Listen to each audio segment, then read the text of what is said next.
So my name is Sabine Blaizin. That is my real birth name. A lot of people are like, is that your DJ name? Like, that's my real name. I'm originally from the Bronx, New York. My family's from Haiti, the island of Haiti in the Caribbean. And I currently live in Clinton Hill, Brooklyn. Okay. What you do? Well, I am a DJ, producer, event curator. I typically call myself an artivist and an Afrofuturist. So I work with a lot of different organizations, projects, nonprofits. I do a lot of community service also.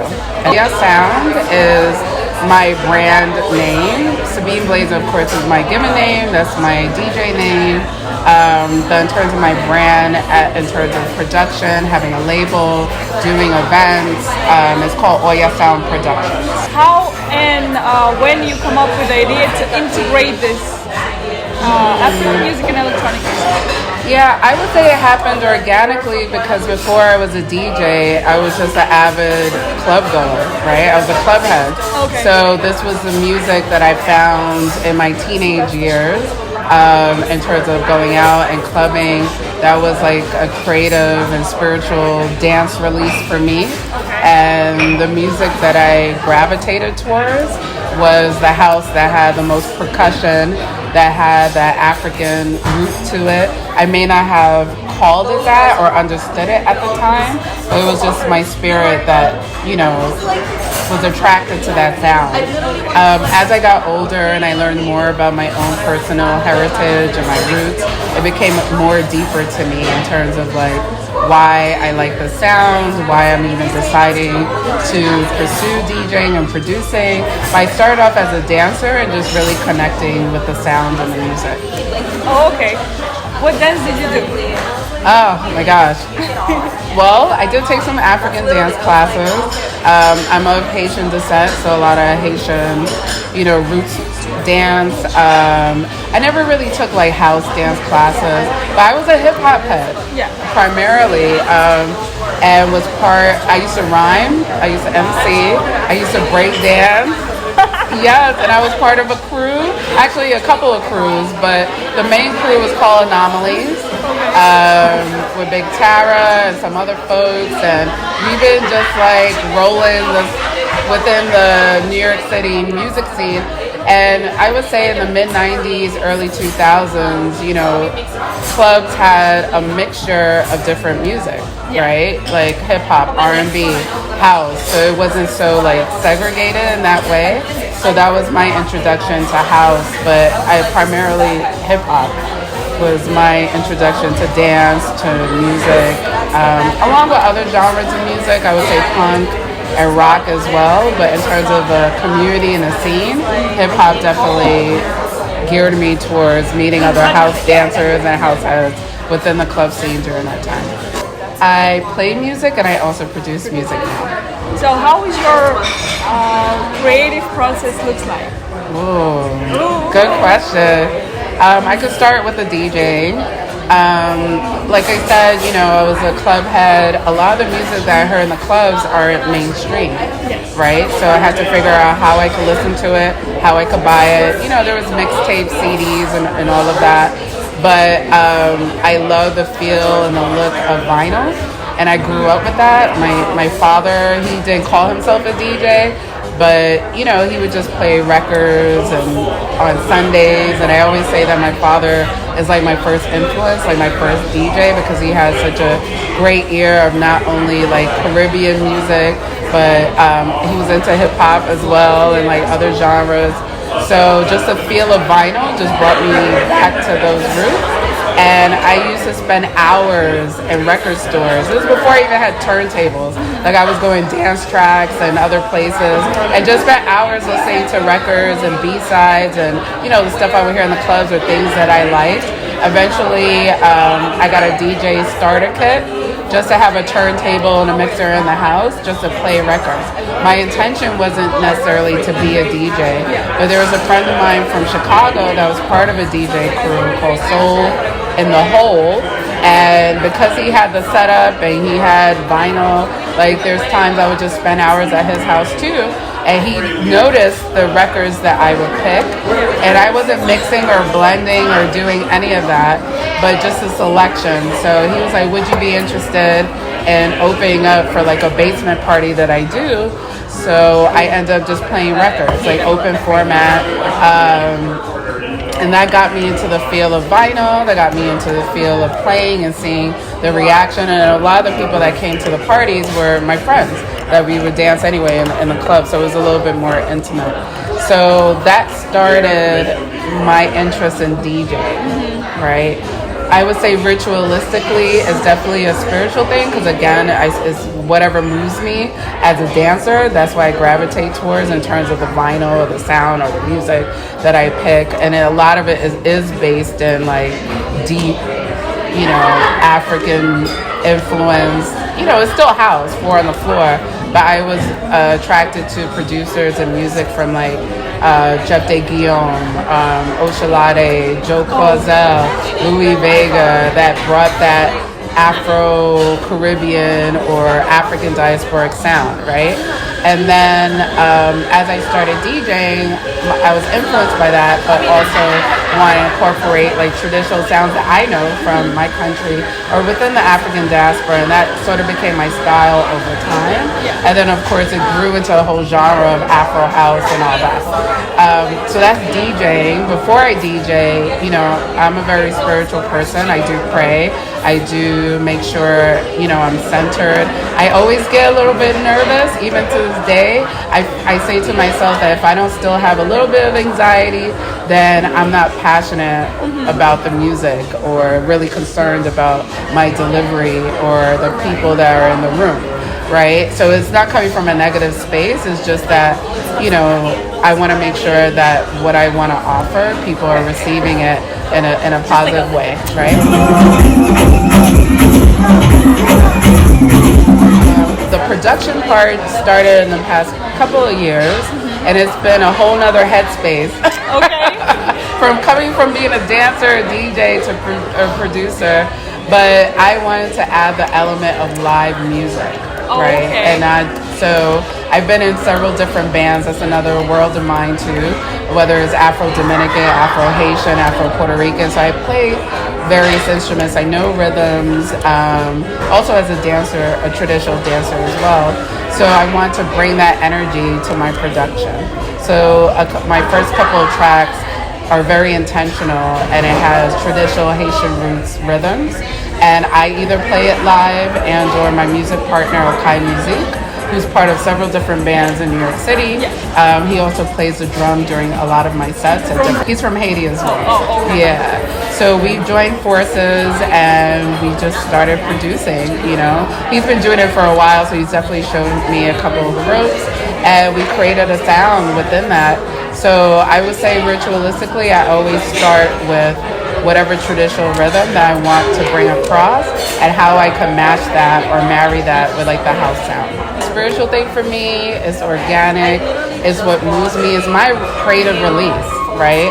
I do still have a day job, but a lot of it is always based in community building. So I feel like DJing, producing, being in the club scene is an extension of that naturally. I've been afforded and blessed to travel, and see different places, not only in the U.S., but also internationally. I'm still growing in that area as well. So just the beauty of like our community keeps me going, because there's so much more to explore. Like we're not just like, it's a beautiful thing. It's a beautiful thing. So the connection with the people, the venues and the spaces that I've been to, the opportunity to be creative within house music. Because the beauty about house music is that you could pull from so many different genres and add it to it, right? You can also create your lane within it.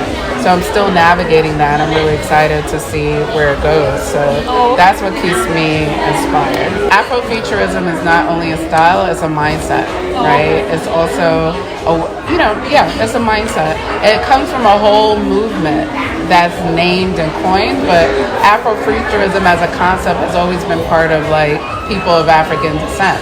We're original mathematicians, astrologers, scientists, all of that. We always foresee the future and reimagine our realities for the betterment of our community. That's the foundation of Afrofuturism. Okay. Pulling from our traditions, our past, seeing how we could be inventive and reimagine and push ourselves for where our community would like to see each other in the future. Yeah. But doing it in a really creative and innovative way outside of societal norms and boundaries. Yeah, how is that? And Afrofuturism is within literature, right? When you think of people like Octavia Butler, Afrofuturism is definitely in music. You think of Sun Ra. You think of today Flying Lotus. So it's interesting. Like I consciously made that choice to call myself an Afrofuturist because the work that I've been doing is in that realm. But I think it's powerful to name it, right? Especially, it's a different perspective if I'm coming at it through the house music scene, right? So yeah. Thank you for this educational moment. Really. Okay, so this practical question. Yeah. If I invite you to Kazakhstan to play sets, parties, Dancers, yes.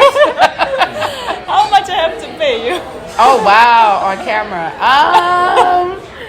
It depends. It's negotiable. Okay. It's really about hospitality, and depending on who's throwing the event. If I know it's someone that's part of a really established venue and they're a promoter that's booked like Black Coffee or other people of that caliber, I would expect much more, right?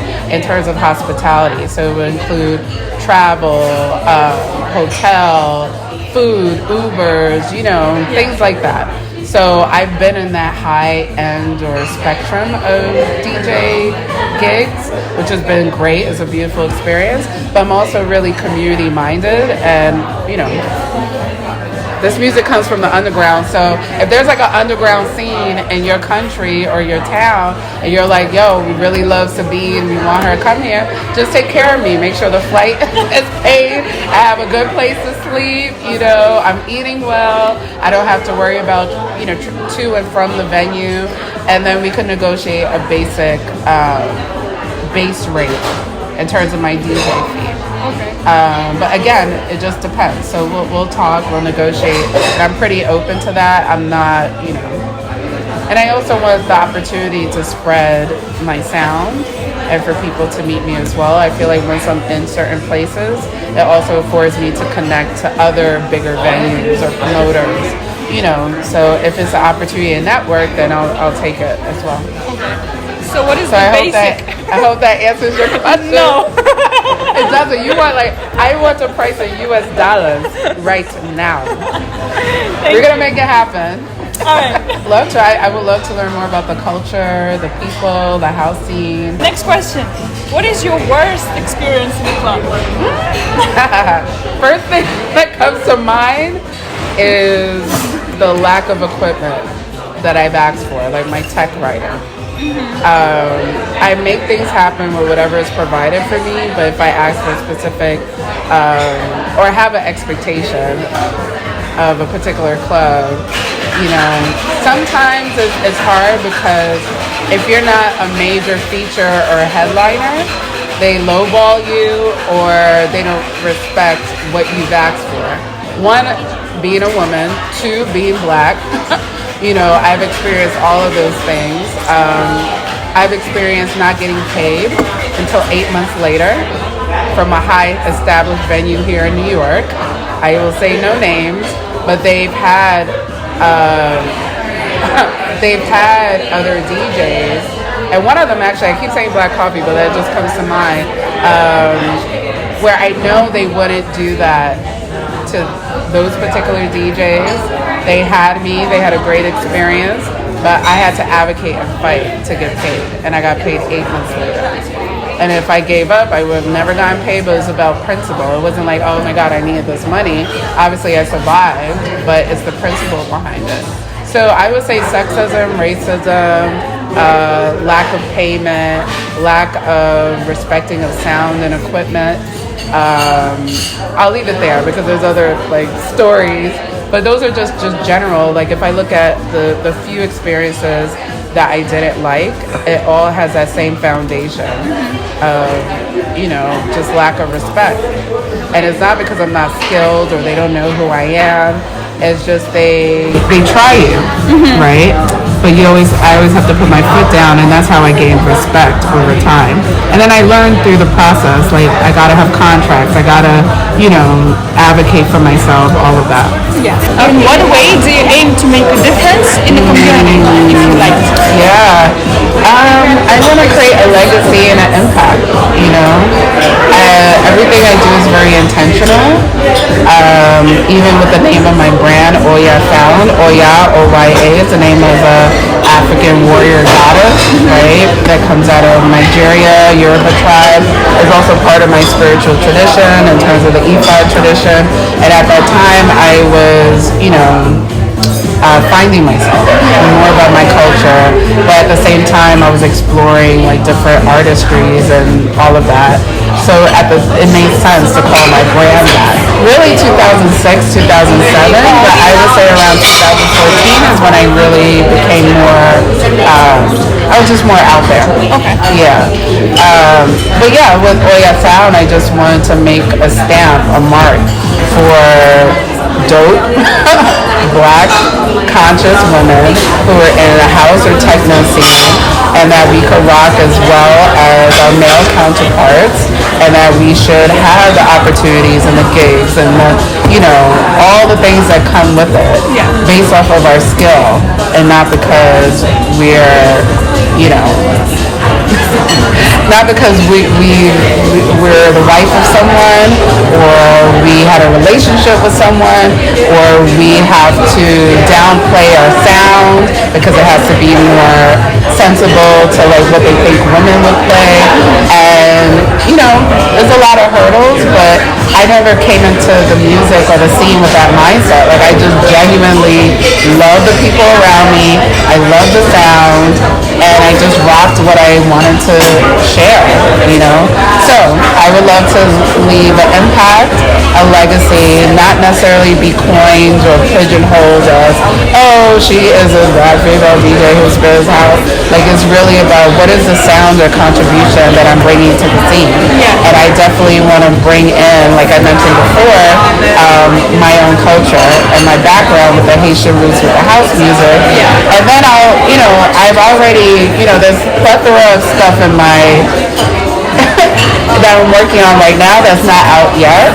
That's not just married to like Haitian roots and it's more deep tech, which was actually my original love of house. Yeah. But when you really look at the history and roots of techno, it comes from our communities as well, Detroit, Chicago, all of that. So I want to give homage to that as well and do some more deep tech type vibes, and then I might be inspired by something else. You never know. I like soundscaping, I like experimenting. Yeah, so whatever I do, I want to do it well, and I want it to be something that is very unique and special to my sound and what I want to give to the community. So I think we need to explore more. We need to open up our ears. We need to know the roots of the rhythm and the dance that we're doing, but also be open to creating new sounds, like new histories, generation by generation. So that's the impact that I want to have. Is your favorite project so far, and why? My favorite project. Oh my God. I would say where I'm at right now, actually. Yeah, I would say I'm working on an album. Okay. So it was about, at first it was supposed to be 6 tracks, but now it's going to like almost 11, so I gotta narrow it down. But maybe, we'll just keep going. But it's a lot of the songs that are out now. And then I have some new ones that are coming out and some remixes. So I'm really excited about that because I want that album to come out and then I want to do a tour with it. And I think whether it's official or unofficial, like for instance, if it comes to your country is during the time or within the year of the release, that's part of the tour, right? To give people that experience. I also want to bring it to another stage in terms of world music. And include ourselves in nominations, right? For world music, electronic music, all of those things. So the beauty of the work that I've been doing recently is that it could branch into these different arenas. So I'm excited to see where it goes and the marketing behind it. Okay. I'm really into, I think I just fell into modeling because I have to promote myself and my own brand.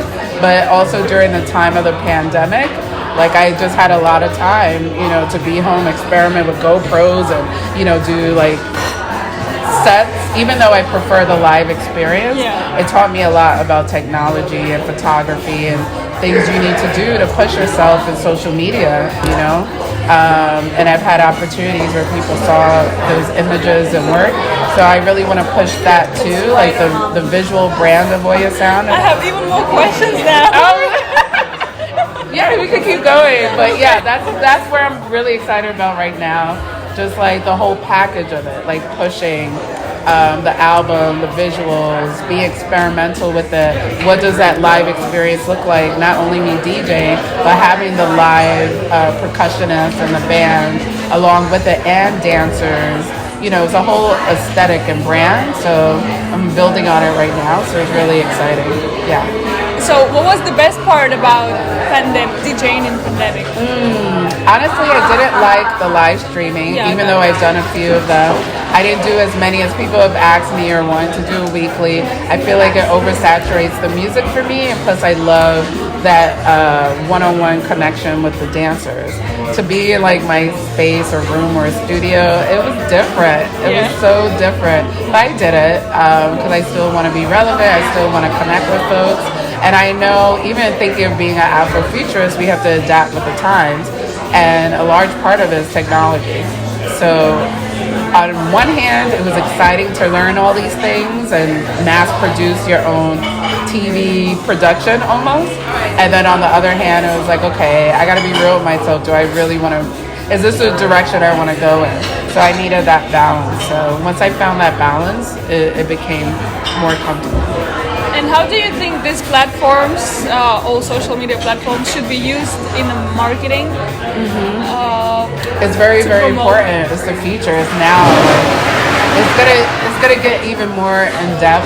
Like you can use social media as a really good tool for the arts, for activism, for all of those things. And I think people can also see if you're really genuine with it. You're not just selling a product, but you're telling like stories, right? So that's the approach that I take with doing social media. Like I'm showing you the landscape of Costa Rica. That's where I just came from this past week. Or, I'm exposing you to my experience that you wouldn't see unless you were physically there if it wasn't for social media. I want to give you a little bit of a glimpse of a day in the life of Oyasound, whether it's like in the studio or me, exploring Brooklyn, things like that. So I think that's what keeps it fun for me and not like, oh, I'm trying to sell you this thing, Yeah. Like organic things. Yeah. And since you mentioned sexism and racism, how it is to be a woman in the music scene? Like this underground? I mean, we definitely have more opportunities and there's more respect now in terms of our genre. There's definitely more female DJs and producers being visible. It wasn't that we weren't there. It's just we didn't have as much of the exposure, right? I think there's a lot of work that needs to be done, more so, and it doesn't have to be pigeonholed in an all-female DJ party or all-female DJ magazine. Like, we need to be on the same level and platforms, or do all of it, I think especially with social media and technology, there's more opportunities now to really show ourselves. I think groups like Ladies of Hip Hop, you know, gives us more exposure, not only as DJs, but dancers, all of that. And I love seeing the brothers and the men like supporting, and, you know, so there's definitely a space that we need to occupy and build amongst ourselves where we could stand strong alone and together at the same time.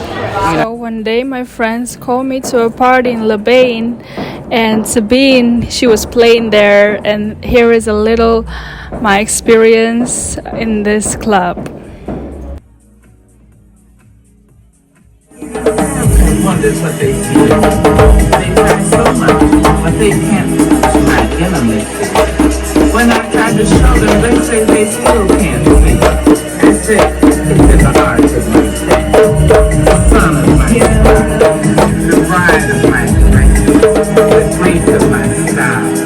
I'm a woman, phenomenal. Now you understand just why my head comes out. I don't shout or jump around or have to talk to me about it. When you see me talking, it often makes you cry. I say, it's Amazing. Give it up for Kanye Zeke on percussion.